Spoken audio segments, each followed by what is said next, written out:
Let me ask you a question. Are you where you want to be in your life right now? Do you know what you want? Do you have a clear picture of where it is that you're going? Most people don't know the answers to these questions, so they cobble together a life and career plan based on what others are doing, on what they think they should be doing. This is known as shoulding all over yourself. As a career and executive coach, I have spent the last 10 years helping hundreds of people, from Fortune 500 top executives to young spirits fresh out of college. They all want to know, what is the next best step for me? How do I begin to build my legacy? How do I leverage my strengths and my desires to create impact in the world? But the problem is, no one gives us a roadmap for this. Nobody says, here's how to lead an authentic life. It's up to you. So we end up lost, confused, scared. But I believe there is an internal navigation system that is always speaking to us. First, it starts with a whisper. Then it turns into a shout. And then if we're still not listening, it smacks us over the head with a 2x4. Have any of you had this happen? I know it happened to me. I was 25 years old. I was living in New York City. I was working for Gap Corporate, deciding what the women of America were going to wear the next season. I was paid well. I lived on the Upper West Side, and I truly loved everyone I worked with. But this is when life began whispering to me. It started with this subtle unease, so subtle I almost didn't notice it. Things were fine, they were good, but they weren't great. So I ignored this subtle unease, and I replaced it by distracting myself. New York City is a great place to be distracted. I went out almost every night, I shopped almost every day, but lo and behold, it didn't work. That subtle unease turned into a palpable discomfort. And for me, that showed up in the form of a knot in my right shoulder that was constant. Or I'd have anxiety attacks that were so paralyzing, I'd curl up on my couch for hours. Or on Sunday nights, I'd get a case of the Sunday blues. Life was shouting at me that I was not where I was supposed to be. But alas, I didn't listen. And then, on September 11th, 2001, I woke up a little groggy because I went out the night before for Monday Night Football. But I got on the subway, the 1-9 subway, the same subway that takes you straight to the World Trade Center. When I got off that subway that day, I arrived at the corner of 18th and 6th Avenue.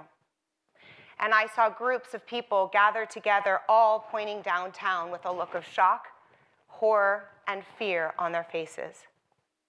As I arrived at that corner, I looked down and I saw the Twin Towers were in flames. Whew. I stumbled into my office building, and fighter jets were roaring over my head. It was unlike anything I had ever experienced in my life. I called my parents in California, and I spoke to my dad, who's 50 years my senior and always seems to know the answer to everything. And I said, Dad, is it safer for me to stay inside the building or to go outside? To which he responded, sweetheart, I don't know. See, up until that moment, I had been dutifully putting one foot in front of the other, doing what those who walked before me and those who walked beside me had been doing.